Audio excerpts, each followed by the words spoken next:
ان کا دل اتنا ذاکر ہو جاتا ہے کہ دل بھی اللہ اللہ کی سرسرام کے جنگل میں اللہ اللہ کی آواز آ رہی ہے. حضرت نے فرمایا ہو نہ ہو اس میں کچھ نہ کچھ ضرور ہے, دیکھنا چاہیے. لیکن رات قریب آ رہی تھی, اشارہ فرمایا چلو دوسرے دن آیا جائے گا. جب دوسرے دن اس جنگل میں پہنچے, کیا دیکھا, اپنا تلاش کیا گیا. جب کھوہ کو خالی کیا گیا تو حضرت اسی کھوہ میں 18 سال سے اپنی زندگی گزار رہے ہیں. غازی پور لے کے آئے اور آنے کے بعد یہاں کچھ عرصہ اپنی زندگی گزاری, اور گزارنے کے بعد ایک موقع ایسا بھی آیا, ان سے بہت فائدہ حاصل کیا. بہار کے لوگوں نے, مدھوبنی کے لوگ موجود ہیں, فائدہ حاصل کیا ہے. مادے کے لوگ ہیں, انہوں نے فائدہ حاصل کیا ہے. چوری چورا کے لوگ, گورکھپور کے لوگوں نے فائدہ حاصل کیا ہے. وہ اللہ کے مقدس ولی یہاں تشریف فرما ہے, اور جب جانا ہوا وہاں جا رہے ہیں, کسی غرض سے کسی کو دیکھنے جا رہے ہیں, مریض کو دیکھنے جا رہے ہیں. ارشاد فرما دیکھو جا تو رہا ہوں, آنے کی امید نہیں, جا رہا ہوں, آنے کی امید نہیں. یہاں تک کہ تیسرے روز خبر آتی ہے کہ حضرت کا وصال ہو گیا ہے.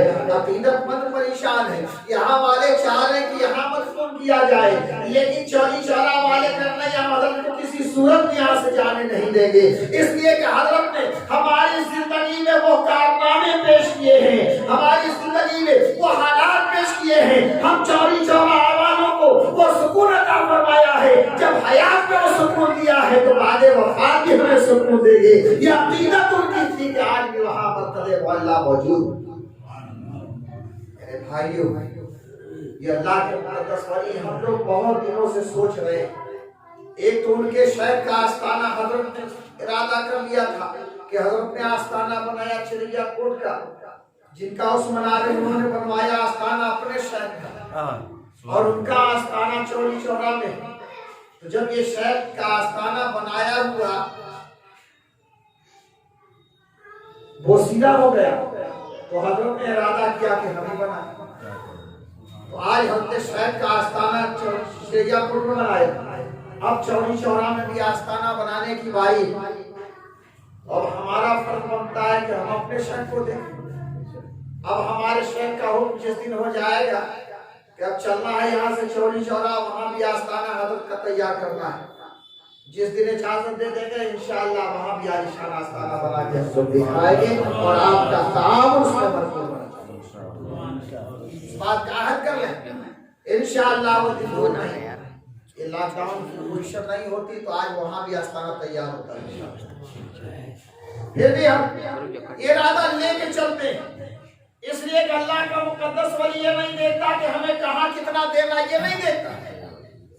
ایک مرتبہ حضرت ابو بکر شبلی رحمۃ اللہ تعالی سے کسی نے پوچھ دیا, حضور زکات کا کیا حکم ہے, زکات کا کیا حکم؟ تو حضرت ابو بکر شبلی رحمۃ اللہ علیہ فرماتے کیا بتاؤں تمہیں, شریعت کا راستہ بتاؤں کہ طریقت کا راستہ؟ کیا کہنا, کس طریقے سے سمجھا دوں, شریعت کے حساب سے بتا دوں یا طریقت کے حساب سے بتا دوں؟ ارشاد فرمایا حضور آپ تو دونوں راستے کے تیراک ہیں, شریعت بھی جانتے ہیں, حقیقت و معرفت طریقت بھی جانتے ہیں, آپ ہمیں سمجھا دیجئے. ارشاد فرماتے سنو میں یہ بتاتا ہوں کہ شریعت یہ بتاتی ہے کہ 2.5% زکات, شریعت بتاتی ہے 2.5% زکات دو, اور طریقت یہ کہتی ہے کہ پورا مال اٹھا کے دے. طریقت کہتی ہے پورا مال اٹھا کے دے دے. لوگوں نے کہا حضور آپ جب بھی کوئی بات بولتے ہیں تو اس کا کوئی نہ کوئی ثبوت ہوتا ہے, بغیر ثبوت کے آپ کوئی بات نہیں بولتے, ذرا یہ بتائیے پورا مال دینا کہاں سے جائز ہے؟ تو حضرت علامہ ابو بکر شبلی رحمۃ اللہ تعالی ارشاد فرماتے سنو شریعت نے تو یہ بتایا کہ 2.5% دیا جائے, یہ تو حدیث بھی ہے, قرآن بھی ہے, سب سے معلوم ہو گیا. لیکن اب تم نے طریقت کے راستے کو پوچھا ہے کہ پورا مال دے دیا جائے, تو سنو ہم نے جو طریقت حاصل کی ہے اور وہی تو حضرت سیدنا ابو بکر صدیق رضی اللہ تعالی سے حاصل کیا ہے. پروانے کو چلا تو بلبل کو پھول پر, صدیق کے لیے ہے خدا اور خدا کا رسول. خدا میں دے دیا, کہا کچھ نہیں چاہیے بس اللہ کا رسول چاہیے. آج ہم بھی اسی لائق ہیں کہ ہمیں کچھ نہیں چاہیے, بس ہمارا شاید جو حکم کرتے ہیں اس میں قربان ہے. اب آپ کے شاید کا دیکھیے حکم کب ہوتا ہے, انشاءاللہ جس وقت حکم ہو جائے گا ہم لوگ پیچھے ہٹنے کے لیے تیار نہیں، اور وہاں سے بھی لوگ بار بار کہہ رہے ہیں کہ حضور آپ تشریف لے آئیے، ہم لوگ سے جتنا ہوگا آپ لوگ کریں، لیکن یہ کہ حضرت جب تک تشریف نہیں لائیں گے، حضرت جب تک آئیں گے نہیں، بنیاد حضرت ہی کو رکھنا ہے، اس کے بعد تو بہانہ دعائیں ان کی ہوگی، کام ہوگا۔ تو انشاءاللہ یہی امید لے کے ہم لوگ چلتے ہیں کہ وہ وقت آئے گا تو انشاءاللہ ہم لوگ حاضر ہو جائیں گے۔ بس یہ ہے کہ آپ اتنا یاد رکھیں کہ جب ہم آستانوں سے تعلق رکھتے ہیں یہ نہ جانے کہ ہمارا قدم یہاں آنا ہے، بس یہ ذہن میں رکھیں۔ اور ایک چیز اور بتاتے ہیں، ہر مرید یہ چاہتا ہے کہ حضور ہمارے گھر آئے، ہر مرید چاہتا ہے، یہ کوئی ضروری نہیں۔ آج مسئلہ ہم سے سمجھ لیں، طریقت کا مسئلہ جو آپ چاہتے ہیں کہ ہمارا شیخ ہمارے گھر میں آئے، آپ بس یہ چیز یاد رکھ لیں کہ اگر شیخ کو اپنے عقیدت اور احترام سے آپ نے بلا لیا، ایک گوشے میں اہتمام کر لیا اور کرنے کے بعد تھوڑے دیر کے لیے اس گوشے کو چھوڑ دیا تنہائی میں، تو آپ کا شیخ وہاں موجود ہوتا ہے، وہ آپ کی نگاہوں میں بصارت نہیں کہ آپ اسے دیکھ سکیں، لیکن وہ شیخ آپ کا وہاں موجود ہوتا ہے۔ لہٰذا یہ مت سوچے کہ گھر میں ہمارے آئے ہم دیکھیں، ہمارے بال بچے بھی زیارت کر لیں، کبھی موقع ہو جائے تو واہ واہ سبحان اللہ بہت اچھی بات ہے، لیکن آپ نے اگر دل سے یاد کر لیا ہے تو آپ کا شیخ ہر وقت موجود ہوتا ہے۔ یہی وجہ ہے کہ شیخ جب کوئی وظیفہ بتاتا ہے آپ وظیفے پہ عمل کرنا شروع کر دیتے ہو، آنکھیں آپ کی بند ہوتی ہیں، وظائف میں مشغول ہوتی ہیں، تو آپ کا شیخ آپ کی حمایت کرتا ہے، آپ کی حمایت اور مدد میں رہتا ہے، اور آپ کا شیخ ہمیشہ نگاہ رکھتا ہے کہ کہیں میرے چاہنے والے کو کوئی تکلیف نہ پہنچے، اسی لیے حکم دیا گیا۔ ورنہ کتنے بغیر اجازت لینے والے وظیفہ کرتے رہے، پاگل بن کے گھوم رہے ہیں، پاگل بن کے گھوم رہے ہیں، بہت زیادہ وظیفہ پڑھا، بہت زیادہ وظیفہ پڑھا، تو وظائف تو ٹھنڈے بھی ہوتے ہیں، گرم بھی ہوتے ہیں، تاثیریں الگ الگ ہوتی ہیں، لیکن میں کہتا ہوں چاہے جمال میں آؤ چاہے جلال میں آؤ، وظیفہ جو بھی ہو اگر شیخ کامل نے اجازت دے دیا ہے تو کوئی بھی وظیفہ آپ پڑھ سکتے ہو، سوائے فائدے کے نقصان ہو ہی نہیں سکتا، نقصان ہو ہی نہیں سکتا۔ لہذا آپ یہ ارادہ کر لو، عقیدت سب سے بڑی چیز ہے، بے عقیدہ لوگ تو گمراہ پھرتے جا رہے ہیں، بنتے جا رہے ہیں۔ آپ کو مت دیکھو، برائی بہت تیز پھیلتی، بہت تیز پھیلتی، اس کی طرف نہیں جانا ہے، نیکیاں بہت آہستہ آہستہ۔ جیسے مولانا سید صاحب نے اپنا واقعہ بتایا نا، 3 روز تک نماز کی قضا ہوئی فجر کی، تو چوتھے روز ڈانٹ پڑی کس کی؟ شیخ کی پڑی نا۔ تو شیخ ہمارا کہاں رہتا ہے؟ ہمارے پاس رہتا ہے۔ آپ کہتے ہو کہ ہم کہاں ڈھونڈیں؟ مت ڈھونڈو، بس ارادہ کرو۔ اور کبھی کبھی جب آپ گناہوں میں ملوث ہو جاؤ گے، بے ارادہ بے عمل ہو جاؤ گے، تو شاید تمہاری رہبری بھی کرتا ہے اور تمہیں ڈانٹتا نہیں ہے، وہ ڈانٹ تم سمجھتے ہو، لیکن ہمدردی میں تمہارے اعمال میں اضافہ کرتا ہے، یہ اعمال میں اضافہ ہو۔ لہذا اعمال میں اضافہ کرتے چلو۔ یہ دنیا ہے، بہروپیہ ہے، شکل و صورت بنا کیا جائے، وضاقتہ بنا کیا جائے، ہمیں بربادی کے دہانے پہ لے جائے، مت سوچو اس کے بارے میں، بس یہ کہ لو لگا دیا ہے تو لو لگا دیا۔ ایک شیخ کامل نے ہمیں آواز دیا، ہم نے کہاں سے لو لگایا اس کو آپ دیکھیں۔ آج بیٹھے ہیں خانقاہ دائرہ شاہ احمد میں، لیکن آپ یہ سوچتے ہوں گے کہ یہ خانقاہ نہیں، یاد رکھیے آپ شجرہ اٹھا کے پڑھ لیجئے، شجرے میں جتنے اسماء گرامی آ رہے ہیں ہمارے شیوخ کے، یہ سارے شیوخ آج اس جگہ موجود ہیں۔ یہ الگ سی بات ہم نہیں دیکھ رہے۔ حاجی حج کرنے جاتا ہے میدان عرفات میں سب موجود ہوتے ہیں، اولین و آخرین موجود ہوتے ہیں، حضرت آدم سے لے کے قیامت تک والے موجود ہوتے ہیں، لیکن آپ کتنے کو دیکھتے ہیں؟ جتنے کا ویزا بنے گا، پاسپورٹ بنے گا، وہی تو سامنے نظر آتے ہیں، لیکن نہیں، میرا خدا فرماتا نہیں، وہ عرفات عرفات ایک دوسرے کو پہچانتا ہے وہاں۔ یہ الگ سی بات ہے، پہلے والے آئے بعد والوں کو پہچان لیتے ہیں، اور بعد والے اپنے بعد والوں کو پہچان لیں گے، اور ان کے پہچانوانے کے لیے یہی پہلے والے آئیں گے جو گواہی